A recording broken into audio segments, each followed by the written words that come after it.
going to start doing something I never said I'd do, YouTube videos. The reason I'm doing it is the last few weeks me and my poor old wife have been under a lot of pressure for getting fish out, getting fish through quarantine. So here I am, I don't even know what time it is, it 8:30, 9 o'clock, 8 o'clock, I don't know. We've missed lunch and it's like we're going to miss dinner as well. No, that's a lie. When Sue works late, I don't expect her to cook, so that's a takeaway tonight. But a little bit emotional. This is the last shipment that'll go to the Annex as we know it. She was built temporarily to last 3 years, and that was 15 years ago. So she's held up well. The timbers were all treated, but even when you treat timber, when you're heat ramping fish and the steam in the air is, you know, coming from 24 degrees, it just doesn't last. Well, I say it doesn't last, as I said, it's just got 15 years, so I'm telling a bit of a tall tale.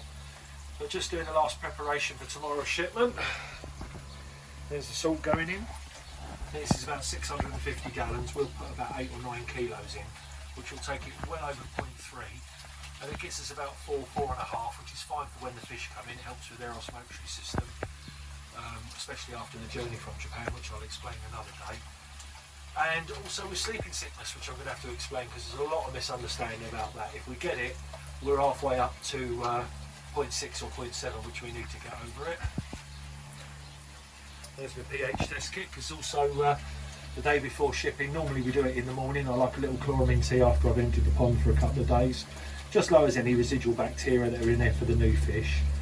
For those that are thinking, oh my god, he's bringing in fish in 15 hours, his chloramine tea in the pond, it dissipates within 8 hours. And also on the morning of the ship, we treat the pond with dechlorinator, which will kill off any of the chloramine tea that's hanging around still, if it is.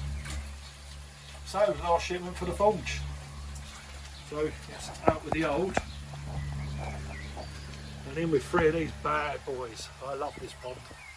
I love this pond. And for those of you that said easy pods don't cut it, I'm not even going to tell you the stocking level and gallonage of this pond because I'll get loads of hate mail.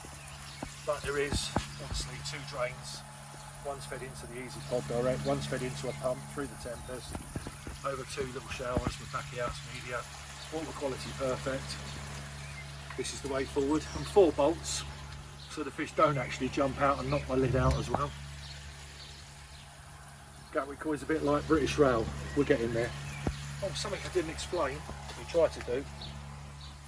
You'll see 2 different air pumps running this. One full belt, another one just half. The one that's running half belt is one of our battery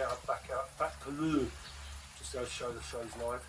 Our battery backup air pumps, which every pond will have by the end of the year in the forge, the shop, and the Annex. Because me and Sue need a bit of downtime. We do need to get away. They give you about 8 hours, in which case we can get back from anywhere we might be to sort the problem out. Let's chuck the last of the salt in. I think there's a pizza coming. I'm guessing there's going to be wine involved tonight because we've had a hell of a day. Take care everyone.